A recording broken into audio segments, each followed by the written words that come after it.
Hello everyone. आज काफ़ी important एक टॉपिक हम डिस्कस करने वाले हैं जिसका नाम है हर्षाज एम्पायर। आज के लेक्चर में हम हर्ष का टाइम पीरियड देखेंगे, उनके टाइम पीरियड में कौन एडमिनिस्ट्रेटिव सिस्टम कैसा था, अर्ली गुप्ता पीरियड से पोस्ट गुप्ता पीरियड में क्या क्या बदलाव हुए, ये सारी इंपॉर्टेंट चीज़ें आज के लेक्चर में हम देखने वाले हैं। तो लेक्चर थोड़ा लंबा होगा लेकिन आप बने रहिए। अगर आप ये लेक्चर देखेंगे तो ये जो टॉपिक है हर्षाज पीरियड का, वो हमेशा हमेशा के लिए आपके लिए आसान हो जाएगा। तो ये एनसीईआरटी की का डिस्कशन सीरीज है। 11th क्लास की जो ओल्ड एनसीईआरटी है उसको हम डिस्कस कर रहे हैं। एंशिएंट हिस्ट्री जो आर एस शर्मा ने लिखी है। My name is Shubham and you are watching I social channel. Let's get started. तो सबसे पहले देखते हैं कि पोस्ट गुप्ता एरा में क्या क्या बदलाव हुए। ठीक है, पॉलिटिकल और सोशल ऑर्डर में क्या क्या चेंजेस हुए गुप्ता पीरियड से पोस्ट गुप्ता, यानी गुप्ता के बाद का टाइम पीरियड पोस्ट गुप्ता। तो देखा जाए कि पॉलिटिकल फ्रेगमेंटेशन, जब गुप्ता एम्पायर का डिक्लाइन हुआ तो बहुत सारी छोटी छोटी रियासतें सामने आई। ठीक है, और इस वजह से बहुत सारे न्यूमरस किंगडम्स का जन्म हुआ नॉर्थ इंडिया में, जिसमें अगर आप देखें तो ये थानेसर वाला जो रीजन है हरियाणा का, यहाँ पर आए हर्षवर्धन, जिनकी डायनेस्टी का नाम है पुष्यभूता डायनेस्टी या वर्धन डायनेस्टी। फिर ये कन्नौज वाला उत्तर प्रदेश वाला जो रीजन है, वहां पर आए मौखारीज। आगे हम देखेंगे मौखारीज और थानेसर, इन दोनों जो डायनेस्टीज थी इनके बीच जो है मैट्रिमोनियल अलायंसेस थे। ठीक है, आगे हम देखेंगे। फिर राजस्थान वाले एरिया में आते हैं गुर्जर प्रतिहाराज। फिर गुजरात वाले एरिया में आते हैं मैत्रकाज। बंगाल वाले एरिया में आते हैं गौड़ाज। ठीक है, और ये जो मध्य प्रदेश वाला मालवा वाला रीजन है वहां पर आते हैं लेटर गुप्ताज। तो ये कुछ छोटी छोटी रियासतों का जन्म हुआ जब गुप्ता एम्पायर का डिक्लाइन हुआ। अगर हम साउथ में देखें तो साउथ में भी बहुत सारी इंपॉर्टेंट किंगडम्स का जन्म होता है, जैसे कि पल्लवाज। पल्लवाज कांचीपुरम यानी कि नॉर्दर्न तमिलनाडु वाले क्षेत्र में पल्लवाज डायनेस्टी आती है। फिर कर्नाटक वाले एरियाज में चालुक्याज करके एक नई डायनेस्टी का जन्म होता है। फिर अगर आप और साउथ जाएंगे, साउथ तमिलनाडु, तो वहाँ पर पांड्याज करके एक इम्पॉर्टेंट किंगडम का जन्म होता है। तो अगर आप देखें तो ये वाला जो क्षेत्र है ये नॉर्थ इंडियन कुछ किंगडम्स का है, ये कुछ साउथ इंडियन किंगडम्स का है, पल्लवाज, चालुक्याज और पांड्याज। तीसरी बात जो है वो है practice of land grants.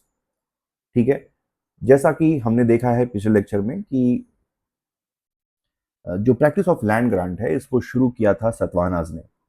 Satavahanas ने इस लैंड ग्रांट को शुरू किया। ब्राह्मणों को वो लोग जमीन पैसे न देकर, रिलीजियस सर्विस के एवज में पैसे न देकर वो लोग जमीन देने लगे। ठीक है, जमीन देने लगे। अब इससे हुआ क्या? लैंड ग्रांट्स की वजह से जो ब्राह्मण अब तक सिर्फ शिक्षा दीक्षा पढ़ने लिखने में एक एजुकेटेड सेक्शन कम्युनिटी मानी जाती थी, अब वो एक तरीके से पावरफुल लैंडलॉर्ड बन के उभरे। सिर्फ अब वो पढ़ाई लिखाई वाला काम ही नहीं देख रहे थे, अब एक तरीके से उनके पास पैसा भी आ गया। रुतबा, पैसा, रसूख, ये सारी चीजें ब्राह्मणों के पास आ गई। अब ब्राह्मण जो है एक तरीके से इंपॉर्टेंट रिच लैंडेड कम्युनिटी बनकर उभरी। ये जो लैंड ग्रांट्स ब्राह्मणों को दिए जाते थे उनके अलग अलग नाम हैं, जैसे अग्रहारा, ब्रह्मदेय या देवदान। ठीक है, ये लैंड ग्रांट्स के नाम है, यानी कि जो जमीनें ब्राह्मणों को दी जाती थी या तो उनको अग्रहारा बोलते थे या ब्रह्मदेव बोलते थे या देवदान बोलते थे। ठीक है, अब ब्राह्मणों को जमीन देने से एक और फायदा हुआ। पहला तो ये हुआ कि ब्राह्मण जो है लैंडेड इलीट बन के उभरे। ठीक है, और दूसरा है एग्रीकल्चर का एक्सपेंशन भी हुआ, क्योंकि जो जमीनें ब्राह्मणों को दान में दी जाती थी ब्राह्मणों ने वहां पर खेती करना शुरू किया। अभी तक वो जमीनें जो थी वो बैरन लैंड हुआ करती थी, वहां पर खेती नहीं हुआ करती थी। जब लेकिन ब्राह्मणों के कब्जे में जब वो जमीनें आई तो ब्राह्मणों ने वहां पर खेती शुरू करी, and because of that agriculture का एक्सपेंशन हुआ। चौथे पॉइंट की बात करें तो फ्यूडलिज्म इस टाइम पर धीरे धीरे और बढ़ता चला गया।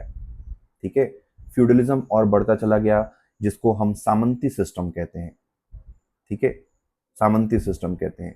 और फ्यूडलिज्म की वजह से पावर जो है डिसेंट्रलाइज्ड होती चली गई। राजा तो था लेकिन राजा के नीचे आप एक तरीके से कह सकते हैं बहुत सारे छोटे छोटे राजाओं का जन्म हो गया, जो कि फ्यूडल लॉर्ड्स थे, जिनको सामंत कहा जाता है। वो राजा के प्रति एलिजेंस तो रखते थे, सुजर्निटी तो मानते थे, लेकिन काफी हाई लेवल ऑफ ऑटोनॉमी भी वो इंजॉय करते थे। यानी अपने क्षेत्र में वो अपने फैसले लेने के लिए पूरी तरीके से दे were free, they were independent. ठीक है, ये जो फ्यूडल लॉर्ड्स थे ये लोग रेवेन्यू कलेक्शन का काम करते थे, फिर एक छोटी सेना भी अपने अंडर मेंटेन करते थे। ये लोग लॉ एंड ऑर्डर देखते थे, कहीं सड़क बनवानी है, कहीं नहर नहर खुदवानी है, कहीं मंदिर बनवाना हो, ये सारे काम जो है फ्यूडल लॉर्ड्स अपनी टेरिटरीज में किया करते थे। तो अगर समरी की बात करें तो पोस्ट गुप्ता पीरियड समरी देख लेते हैं। पॉलिटिकल फ्रेगमेंटेशन हुआ इंडिया का नॉर्थ इंडिया में, और नॉर्थ इंडिया में बहुत सारी पावरफुल किंगडम्स का भी जन्म हुआ, साउथ इंडिया में भी पावरफुल किंगडम्स का जन्म हुआ। इस टाइम पर लैंड ग्रांट्स की जो प्रैक्टिस है, जो सतवाहनाज ने शुरू करी थी लगभग 100 एडी के टाइम पर, 100 बीसी से 100 एडी के टाइम पर, वो लैंड ग्रांट की प्रैक्टिस और ज़्यादा जो है और उसका और ज़्यादा कॉमन हुई, और इस वजह से एक फ्यूडल सामंती सिस्टम का जन्म हुआ।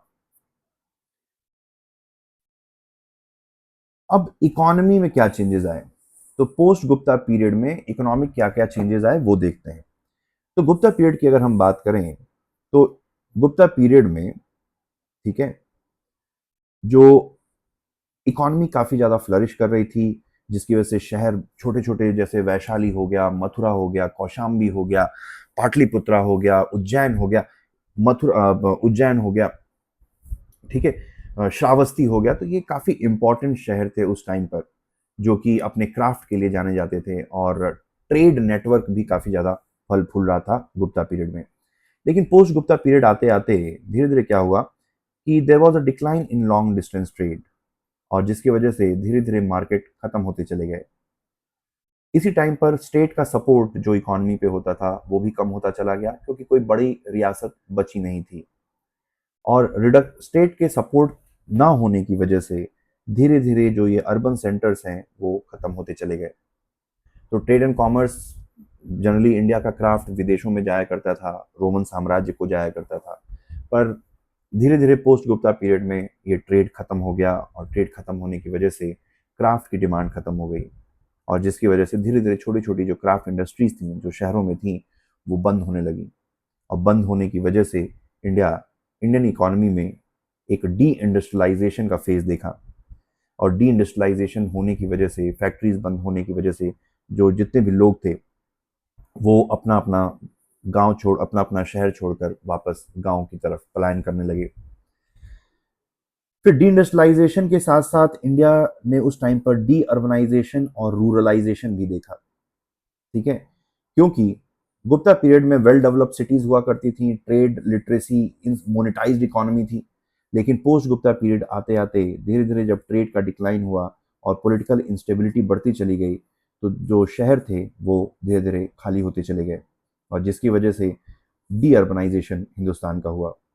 डी अर्बनाइजेशन की वजह से जो लोग थे, जो शहरों में रहते थे, जो आर्टिसंस थे, जो क्राफ्टमैन थे, वो शहरों को छोड़कर रोजी रोटी की तलाश में वापस गांव की तरफ पलायन करने लगे, और इस वजह से पोस्ट गुप्ता पीरियड में एक trade and commerce based society convert हो गई एक एग्रेरियन इकोनॉमी में। तो हिंदुस्तान में पहले trade and commerce based society थी, लेकिन पोस्ट गुप्ता पीरियड आते आते धीरे धीरे एक एग्रेरियन इकोनॉमी का जन्म हुआ।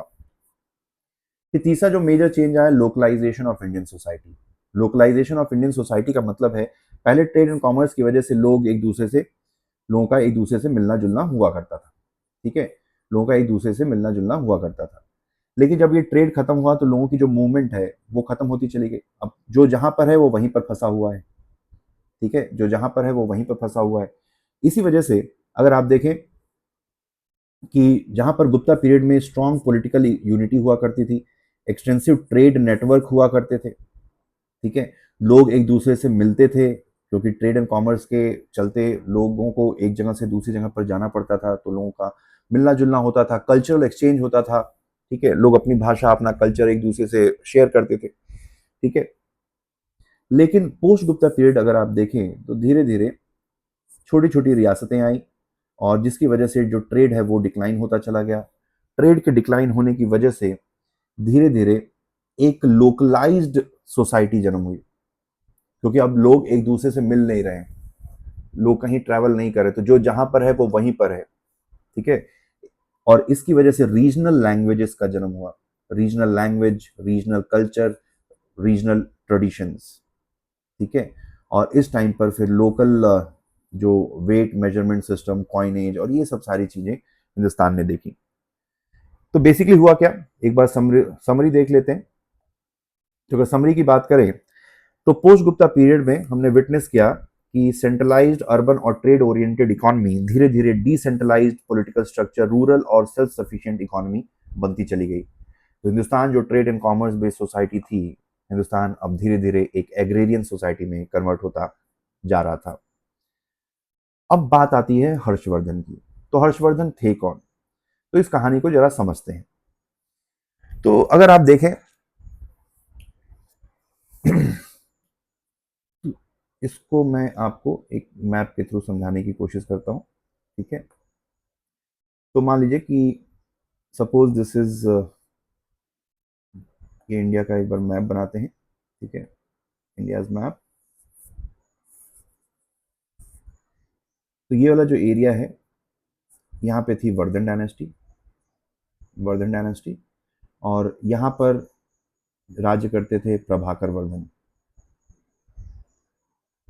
प्रभाकर वर्धन। उनके एक बेटे थे, एल्डर ब्रदर, जिनका नाम था राज्यवर्धन, ठीक है, राज्यवर्धन। और राज्यवर्धन से अलावा एक और छोटा बेटा था जिनका नाम था हर्ष, और इसके अलावा उनकी एक बेटी थी जिसका नाम था राजश्री, राजश्री। तो ये वर्धन डायनेस्टी। ये जो कन्नौज वाला क्षेत्र है उत्तर प्रदेश का, यहाँ पर थे मौखारीज, और एक मौखारी राजा थे जिनका नाम था ग्रहवर्मन, ग्रहवर्मन। इनकी शादी हुई थी राजश्री से, ठीक है। फिर यहाँ पे डायनेस्टी थी गौड़ा किंगडम, जो कि बंगाल में है, गौड़ा, और इसके राजा थे, नाम था उनका शशांक, शशांक। एक और लेटर गुप्ता राजा थे, देवगुप्ता, देवगुप्ता, जो मध्य प्रदेश वाले क्षेत्र में इनका शासनकाल था। तो बेसिकली होता ये है, कहानी ऐसे है कि देवगुप्ता और शशांक ने मिलके कन्नौज के ऊपर हमला किया, और इस युद्ध में मौखारी राजा ग्रहवर्मन की मौत हो जाती है। फिर बाद में क्या होता है कि मौखारी राजा ग्रहवर्मन की मौत हो जाती है, और राजश्री जो उनकी वाइफ थी, जो हर्ष की बहन थी, राजश्री को शशांक ने किडनैप कर लिया। उसके बाद अपनी जब बहन को छुड़ाने के लिए जब बड़े बेटे राज्यवर्धन ने शशांक के ऊपर हमला किया, तो राज्यवर्धन की भी इस युद्ध में मौत हो जाती है।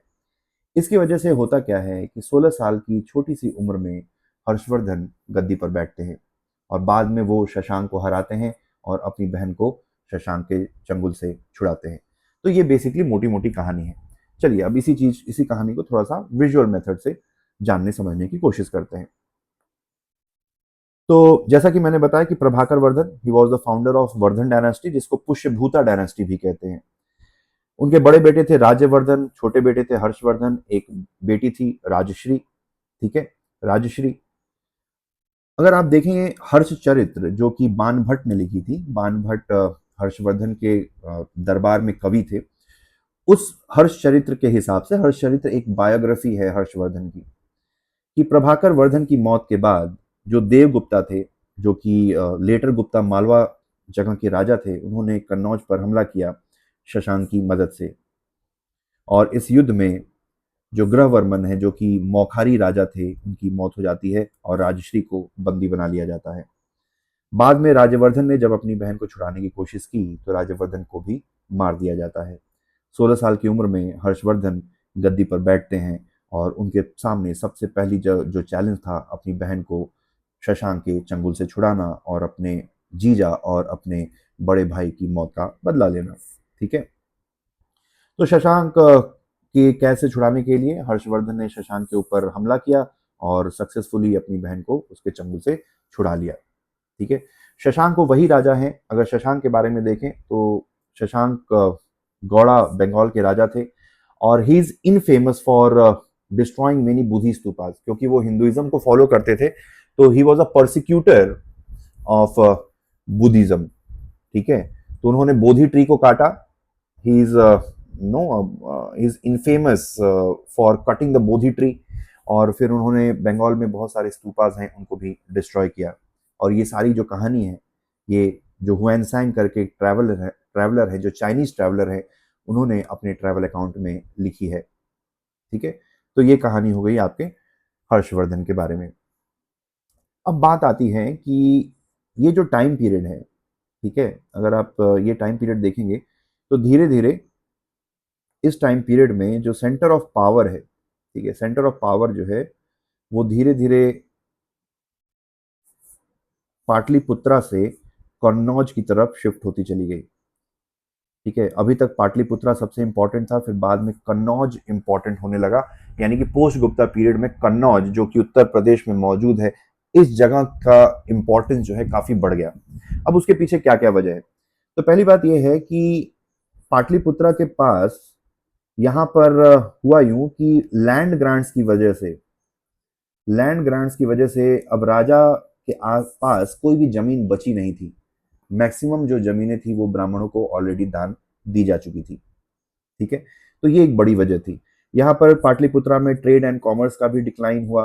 ठीक है, जो करेंसी है, जो सिक्के हैं, उसका जो प्रचलन है, उसका जो फ्लो है वो भी कम हुआ। तो धीरे धीरे जो पाटलिपुत्रा है उसकी इंपॉर्टेंस कम होती चली गई। फिर कन्नौज को चुना गया कि भाई कन्नौज जो है एक सेंटर ऑफ पावर बन के उभरा। अब क्यों हुआ? क्योंकि कन्नौज अगर आप देखें तो ये भी गंगा नदी के पास बसा हुआ है, और गंगा नदी के पास बसने की वजह से यहाँ पर पानी था, यहाँ पर अगर आप देखें तो फर्टाइल लैंड भी था। ठीक है, पानी था, फर्टाइल लैंड था। फिर इस टाइम पर नॉर्थ वेस्टर्न रीजन से काफी अटैक हो रहे थे। पोस्ट गुप्ता पीरियड में नॉर्थ वेस्टर्न रीजन से इंडिया के ऊपर अटैक होने शुरू हो गए थे। इस वजह से जरूरत थी कि थोड़ा सा नॉर्थ वेस्टर्न रीजन की तरफ कैपिटल को शिफ्ट किया जाए, ताकि नॉर्थ वेस्टर्न रीजन से होने वाले अटैक से राज्य को बचाया जा सके। तो ये एक बड़ी वजह बनी कि कन्नौज को चुना गया। तो कन्नौज बेसिकली देखा जाए तो एक तरीके से मिलिट्री कैंप था, स्टार्टिंग में मिलिट्री कैंप। ठीक है, और बाद में कन्नौज धीरे धीरे एक फुल फ्लेज कैपिटल बना। और आगे हम देखेंगे कि किस तरीके से कन्नौज के ऊपर अपना कब्जा जमाने के लिए तीन रियासतें, तीन इंपॉर्टेंट किंगडम्स, एक हो गए आपके पालाज, दूसरे हो गए आपके गुर्जर प्रतिहाराज, और तीसरे हो गए आपके राजपूताज, तीनों ही आपस में लगभग 150-200 साल तक लड़ते रहेंगे। इसको बोला गया है ट्राइपर्टाइट स्ट्रगल। ट्राइपर्टाइट स्ट्रगल। तो पोस्ट गुप्ता पीरियड में मोटा मोटा याद रखेंगे, कन्नौज एक सेंटर ऑफ पावर बन के उभरा, और स्टार्टिंग में ये एक मिलिट्री कैंप था। मिलिट्री कैंप को बोलते हैं स्कंधर्वा। स्कंधर्व, ठीक है, मिलिट्री कैंप, ये नाम याद रखेंगे, वेरी इंपॉर्टेंट, स्कंधर्व। चलिए अपनी कहानी को आगे बढ़ाते हैं। तो अब हर्षवर्धन के बारे में, उनके शासनकाल के बारे में हम कौन कौन से हमारे पास सोर्सेज मौजूद हैं उनके बारे में देखते हैं कि कौन से सोर्सेज हैं जिसके थ्रू हम हर्षवर्धन के एम्पायर को जान पाते हैं। तो पहला है कि भाई बाणभट्ट, उन्होंने हर्षचरित्र लिखी, जो कि संस्कृत में लिखी हुई एक बायोग्राफी है। इस किताब में उन्होंने हर्ष के लाइफ, उनका शासन, राइज ऑफ उनकी राजगद्दी, राजशाही कैसे हुई, कैसे उनका कोरोनेशन हुआ, उनके मिलिट्री कैंपेन्स, इन सब सारी चीज़ों का वर्णन हमें देखने को मिलता है।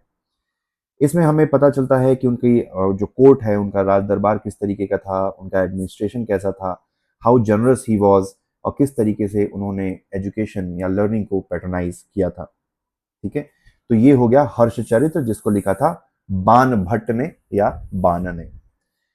दूसरा जो सोर्स आता है वो है copper plate inscription, Madhuban copper plate inscription, Banskhera copper plate inscription, और तीसरा हो गया सोनीपत कॉपर प्लेट इंस्क्रिप्शन। ठीक है, तो मधुबन और बांसखेड़ा उत्तर प्रदेश में मौजूद है, सोनीपत कॉपर प्लेट इंस्क्रिप्शन ये हरियाणा से बिलोंग करता है।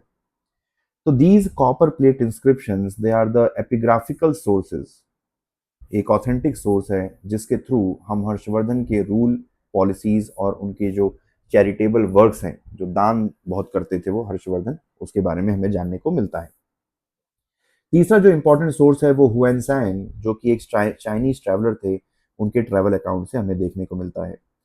हुएनसांग एक चाइनीज बुद्धिस्ट मंक थे, जो हिंदुस्तान में हर्ष के शासनकाल में हिंदुस्तान में आए। टाइम पीरियड है 629 to 645 AD। इन्होंने एक किताब लिखी जिसका नाम था सी यू की, जिसका मतलब होता है record of the western region. इस किताब में हुएनसांग कहते हैं कि हर्षवर्धन एक जस्ट राजा थे, एक रिलीजियस राजा थे और एक जनरस यानी काइंड दयालु राजा थे। इसमें वो इंफॉर्मेशन देते हैं हर्षवर्धन के एम्पायर के बारे में, उसके उनके एडमिनिस्ट्रेशन के बारे में, हिंदुस्तान की सोसाइटी के बारे में, इंडिया की इकोनॉमी, एजुकेशन और रिलीजन। तो इन सारी चीज़ों के बारे में जो हुएनसांग जब इंडिया आए तो उन्होंने अपनी ऑब्जर्वेशन को अपनी इस किताब सी यू की में रिकॉर्ड किया है।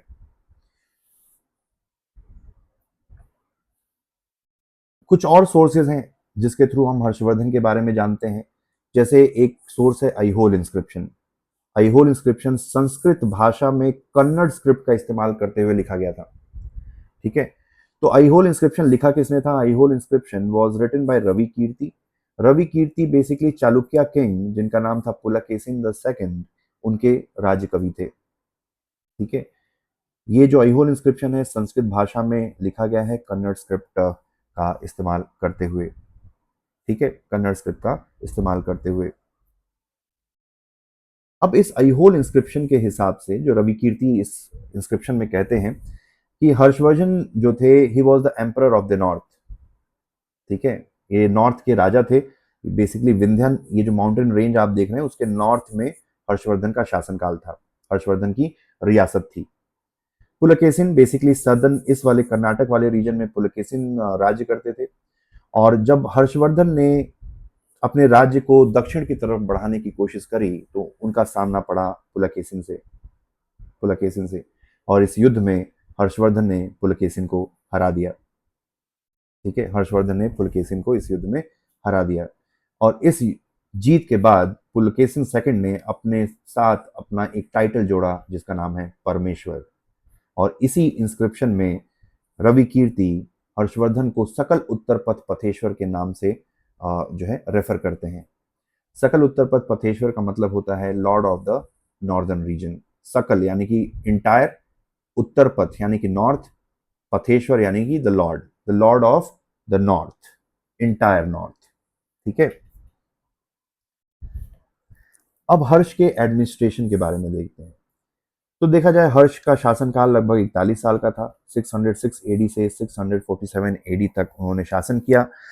बाद में इन्होंने अपनी राजधानी को थानेसर से हटाकर, थानेसर यानी कि मॉडर्न डे हिसार, वहां से हटाकर कन्नौज में शिफ्ट कर दिया। कानेकुब्जा कन्नौज का ही पुराना नाम है। ठीक है, तो कंफ्यूज नहीं होंगे, कन्नौज और कानेकुब्जा में ज्यादा फर्क नहीं है, दोनों एक ही नाम है। कानेकुब्जा इसका ओल्ड नाम है, कन्नौज उसका मॉडर्न नाम है। अगर हर्षवर्धन के एम्पायर की बात करें तो ये पंजाब से लेके उड़ीसा तक, ये पूरा जो रीजन आप देख रहे हैं पंजाब से लेके उड़ीसा तक उनका जो एम्पायर है वो फैला हुआ था। अगर हम एडमिनिस्ट्रेटिव डिवीजन की बात करें तो एडमिनिस्ट्रेटिव डिवीजन में अगर आप देखें तो जो प्रोविंसेस थे बेसिकली उनको भुक्ति कहा जाता था। भुक्ति, ठीक है, भुक्ति। भुक्ति के नीचे आता है विशयाज। विशयाज बेसिकली मॉडर्न डे जिले के रूप में आप समझ सकते हैं। विषया के नीचे आएगा सब डिस्ट्रिक्ट यानी कि पाठक। ठीक है, और सबसे नीचे आएगा ग्राम। ठीक है, विलेज यानी कि ग्राम। तो भुक्ति, विषया, पाठक एंड ग्राम। ठीक है, ये ध्यान रखेंगे। तो बड़ा प्रोविंस यानी कि कोई भी स्टेट है तो उसको भुक्ति बोलेंगे। भुक्ति के नीचे आएगा आपका विषया, फिर उसके नीचे आएगा पाठक, फिर पाठक के नीचे ग्राम। ये भी एग्जाम जो क्वेश्चन जो है यूपीएससी में पूछा जा चुका है पीवाईक्यू में। आगे बढ़ते हुए हर्षवर्धन के एम्पायर की बात करें, एडमिनिस्ट्रेशन की बात करें, तो जैसा हमने बताया था कि फ्यूडल सिस्टम काफी ज्यादा जो है हर्षवर्धन के एम्पायर में फैला हुआ था, जिसको हम सामंती सिस्टम कहते हैं। फिर प्रैक्टिस ऑफ लैंड ग्रांट भी काफी ज्यादा प्रचलित थी हर्षवर्धन के टाइम पीरियड पे। It was a very common practice, जिसमें जो है ब्राह्मणों को जमीनें दान में दी जाती थी। ठीक है, ब्राह्मणों को जमीनें दान में दी जाती थी। फिर ये जो जमीनें हैं ब्राह्मण को, मंदिरों को, कुछ कई बार ऑफिशियल्स को भी, बड़े जो ऑफिसर्स थे उनको भी सैलरी न देकर लैंड ग्रांट्स दे दी जाती थी कि भाई तुम्हें सैलरी कैश में नहीं देंगे, ये 10 गांव तुम्हारे हैं, इससे जो भी टैक्स वसूला जाएगा तुम उसको टैक्स वसूलो और अपनी सैलरी के रूप में उसको मानो। ठीक है, तो ऑफिशियल्स को भी लैंड ग्रांट्स दी जा रही थी और उसके अलावा कई बार रिलीजियस इंस्टीट्यूशंस को भी लैंड ग्रांट्स दी जाती थी। ठीक है, तो आप देख सकते हैं कि सिर्फ ब्राह्मण ही नहीं, कई बार ऑफिसर्स को भी लैंड ग्रांट्स के रूप में, लैंड के रूप में उनकी सैलरी दी जाती थी। इंस्टेड ऑफ सैलरी, कैश में सैलरी न देकर officers were assign land whose revenue they can collect. देख रहे हैं कि किस तरीके से धीरे धीरे जो फ्यूडल सिस्टम है वो पोस्ट गुप्ता पीरियड में बढ़ता जा रहा था। और चूंकि सैलरी कैश में नहीं दी जा रही थी, लैंड के थ्रू दी जा रही थी, इसकी वजह से हर्षा पीरियड में आपको कॉइन्स काफी ज्यादा कम देखने को मिलेंगे। ठीक है, कॉइन्स आपको, मतलब जो हम हिस्ट्री जब एक्सकावेशन करते हैं तो हिस्टोरियंस और आर्कोलॉजिस्ट को हर्षा टाइम पीरियड के कॉइन्स बहुत कम देखने को मिलते हैं। और इसके पीछे वजह क्या है, इससे हमें क्या पता चलता है? तो इससे ये इंडिकेट करता है कि जो इकोनॉमी थी वो अब लैंड ग्रांट बेस्ड हो चुकी थी और मॉनेटरी ट्रांजैक्शंस कम हो रहे थे। ठीक है, समझ में आ रही बात? जैसे मान लो कि अगर राजा किसी को सैलरी कैश में देगा तो खर्च करेगा, ठीक है, सिक्कों के थ्रू अपनी चीजें खरीदेगा, रोजमर्रा की जितनी भी चीजें हैं। लेकिन अभी जो है क्या है, हो रहा है कि लैंड जो है, लैंड के रूप में जमीनों को दिया जा रहा है। ठीक है, माफ कीजिएगा, सैलरी को दिया जा रहा है। ठीक है, आगे चलते हैं। तो अगर एडमिनिस्ट्रेशन, हर्ष के एडमिनिस्ट्रेशन के बारे में और बात करें तो it was a benevolent despotism. ठीक है, हर्ष के पीरियड को हम बेनेवोलेंट डेस्पोटिज्म भी कह सकते हैं। कह सकते हैं कि हर्ष एक बेनेवोलेंट डेस्पॉट था। ठीक है, he was the supreme power, लेकिन वो लोगों की भलाई के लिए काम करता था। बेनेवोलेंट डेस्पॉट का यही मतलब होता है कि जो अपनी शक्तियों का इस्तेमाल लोगों की भलाई के लिए करे। डेस्पॉट मतलब होता है जिसके पास सारी शक्तियां हैं, और बेनेवोलेंट का मतलब दयालु, परोपकारी। ठीक है, तो अगर हर्षवर्धन के एडमिनिस्ट्रेशन देखें तो it was a benevolent despotism. Is administration was very efficient. अगर देखें, हर्षवर्धन पर्सनली पूरा एम्पायर खुद से चलाते थे। वो पूरे एम्पायर में लगातार समय समय पर टूर करते रहते थे ताकि उनको पता चल सके कि उनके साम्राज्य में क्या हो रहा है। फिर उन्होंने पब्लिक वेलफेयर के भी काफी सारे काम कर रखे हैं। ही was a very generous person, जिन्होंने काफी ज्यादा दान दक्षिणा इन सब चीजों का काम किया। और जो उनके सब्जेक्ट्स का जो वेलफेयर है, जो उनकी प्रजा की जो भलाई है, उनका चीफ कंसर्न थी। ठीक है, it was his chief concern. फिर उसके अलावा अगर आप देखें, हर्षवर्धन का जो टाइम पीरियड है वो रिलीजियस टॉलरेंस का भी टाइम पीरियड है। ठीक है, वहां पे रिलीजियस टॉलरेंस का भी टाइम पीरियड है। मतलब कि देखा जाए तो वो बुद्धिज्म को सपोर्ट करते थे, लेकिन बुद्धिज्म के साथ साथ वो ब्राह्मणिकल जो रिलीजन है उसको भी सपोर्ट करते थे।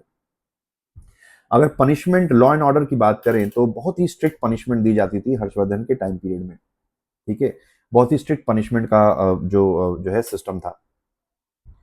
ठीक है, कि जैसे अगर आपने कोई भी छोटा मोटा क्राइम किया तो काफी ज्यादा स्ट्रिक्ट से स्ट्रिक्ट पनिशमेंट दी जाती है। किसी को फांसी लगा दिया, या कोड़े चाबुक मारने की सजा हो गई, या उसको बंदी बना लिया गया, या उसको बहुत ही हैवी फाइन देनी पड़ेगी। तो ये जो बात कही गई है ये कि भाई हर्षवर्धन के टाइम पीरियड में काफी ज्यादा स्ट्रिक्ट पनिशमेंट दी जाती थी किसी भी क्राइम के लिए, ये हुएनसांग के ट्रैवल अकाउंट में लिखा हुआ है।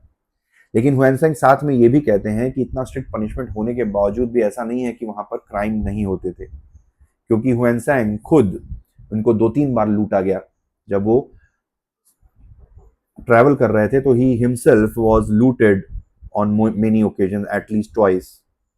ठीक है, अगली बात आती है जब हर्षवर्धन गद्दी पर बैठे और जब उन्होंने बुद्धिज्म को अपनाया तो ही बैंड एनिमल स्लॉटर। ठीक है, वो जानवरों की हत्या पे उन्होंने पूरी तरीके से रोक लगा दी। ठीक है, जो ये बताता है कि how he was concern about his religious and moral values. ठीक है, चलिए आगे चलते हैं। अब हुएनसांग का ट्रैवल अकाउंट के बारे में डिटेल में देखते हैं। हुएनसांग, जैसा कि मैंने बताया, कि एक चाइनीज ट्रैवलर थे जो कि हर्षवर्धन की कोर्ट में आते हैं अराउंड 600 एडी। इन्होंने एक किताब लिखी है जिसका नाम है शी यू की, जिसका मतलब होता है record of the western world. तो इस किताब में अगर आप देखें, रिकॉर्ड ऑफ वेस्टर्न वर्ल्ड में हुएनसांग ने बहुत सारी चीज़ों को लिखा है, जिसकी वजह से ये एक इम्पॉर्टेंट सोर्स बन जाता है हिंदुस्तान के इतिहास को समझने के लिए।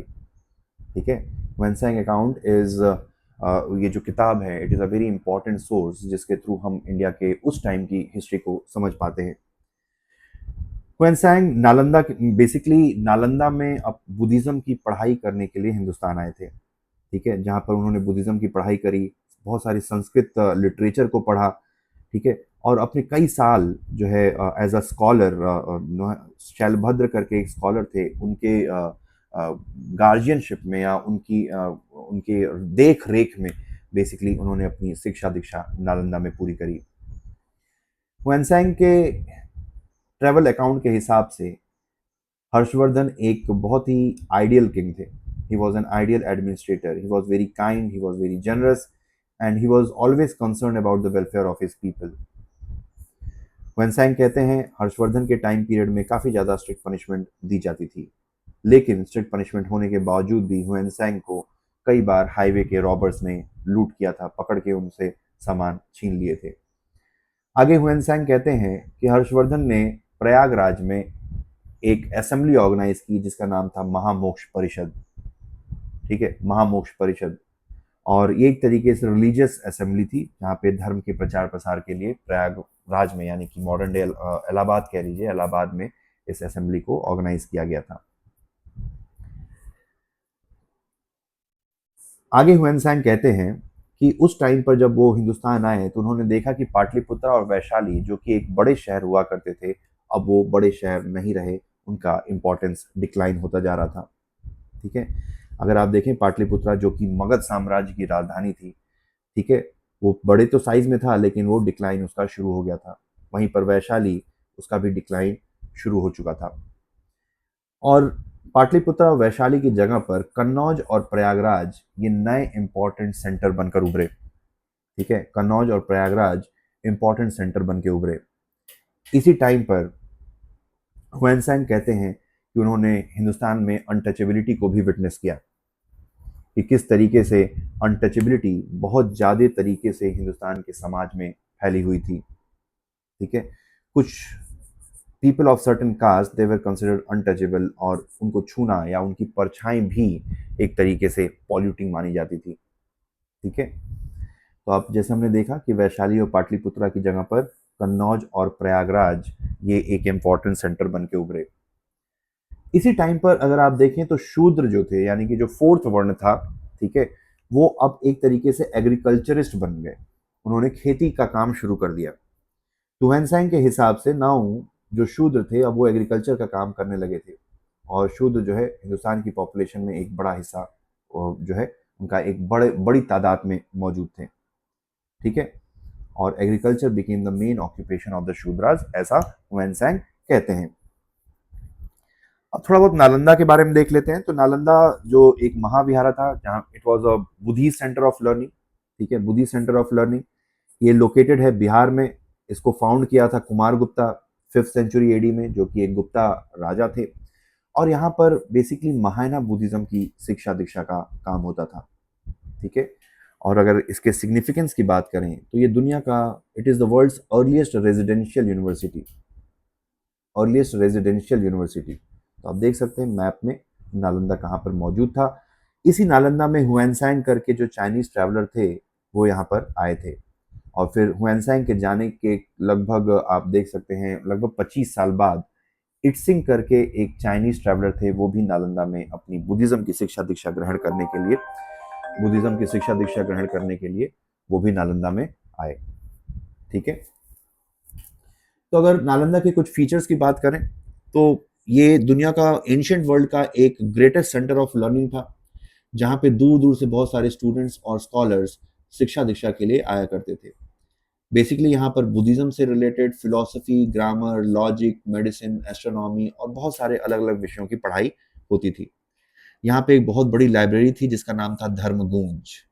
ठीक है, एक बहुत बड़ी लाइब्रेरी थी जहाँ पे जिसका नाम था धर्मगूंज। अगर नालंदा देखें तो एक वेल प्लान्ड कैंपस था जिसका, जहाँ पे बहुत सारी मोनास्ट्रीज थी, जहाँ पे लेक्चर हॉल्स थे, बहुत सारे स्तूपास थे, बहुत सारे मंदिर थे। ठीक है, आप ये फोटो देख सकते हैं कि ये नालंदा महाविहारा हो गया, यहाँ पे मोनास्ट्रीज है, कुछ स्तूपास भी देखने को मिले हैं, फिर ये सारी चीजें। ठीक है, चलिए अब कुछ लिटरेचर के बारे में देखते हैं। हर्षवर्धन ने कुछ किताबें लिखी थी। तो हर्षवर्धन ने 3 इंपॉर्टेंट किताबें लिखी हैं संस्कृत भाषा में। ठीक है, तो he was a great scholar and a dramatist जिन्होंने 3 संस्कृत के नाटक लिखे हैं। पहला नाटक है रत्नावली, दूसरा नाम है प्रियदर्शिका, एंड तीसरा नाम है नागानंद। तो रत्नावली बेसिकली उदयन जो कि वत्स महाजनपद के राजा थे, उनकी लव स्टोरी के बारे में है। ठीक है, उदयन और रत्नावली के बीच की लव स्टोरी है। वहीं पर प्रियदर्शिका जो है ये भी वत्स महाजनपद के राजा उदयन की लव अफेयर के बारे में है। और तीसरी जो कहानी है वो नागानंद है, जो कि शिव पार्वती के कंसेप्ट पे और बुद्धिज्म पे से रिलेटेड है। इसी नागानंद में आपको जिम्मुत वाहन की कहानी भी देखने को मिलेगी। तो प्रिंस जिम्मुत वाहन कौन थे? तो प्रिंस जिम्मुत वाहन बहुत ही एक दयालु राजा थे। ठीक है, उन्होंने देखा कि बेसिकली एक नाग की फैमिली जो है वो बहुत ज़्यादा दुखी थी, क्योंकि गरुड़ जो है सांपों को खा जाया करते थे। बाद में जिमुत वाहन ने सांप की जगह पर खुद को गरुड़ के सामने पेश कर दिया कि भाई सांप को मत मारो, मुझे खा लो, सांप को मत खाओ, मुझे मत खाओ, मुझे खा लो उसके बदले। इस दयालुता, इस दयालुपन से इम्प्रेस होके जो जो गरुड़ है वो अपने असली रूप में आया, और पता चला कि भाई जो गरुड़ है वो बेसिकली जो गौरी हैं, यानी कि जो पार्वती हैं, उन्हीं का ही भेजा हुआ कोई रूप था बेसिकली। तो ये पूरी जो मोटी मोटी कहानी है वो नागानंद के बारे में है। तो यहाँ पर नागानंद देखेंगे तो नागानंद बेसिकली हिंदुइज्म, शिव पार्वती की कहानी है, और इसमें आपको बुद्धिज्म का भी एसेंस देखने को मिलेगा। ठीक है, इसमें जिमुत वाहन की कहानी आपको देखने को मिलेगी। तो ये हो गया ओवरऑल हर्षवर्धन की कहानी। हर्षवर्धन के टाइम पे क्या हुआ, किस तरीके का एडमिनिस्ट्रेशन था। अगर आपको लेक्चर पसंद आया तो इसको जरूर सब्सक्राइब करिए और अपने दोस्तों के साथ शेयर करिए, ताकि ज़्यादा से ज़्यादा लोगों तक पहुंचे, थोड़े ज़्यादा व्यूज आए, ताकि I get more motivated and I continue making important and informative videos for you guys. So thanks for watching. Have a nice day. All the best.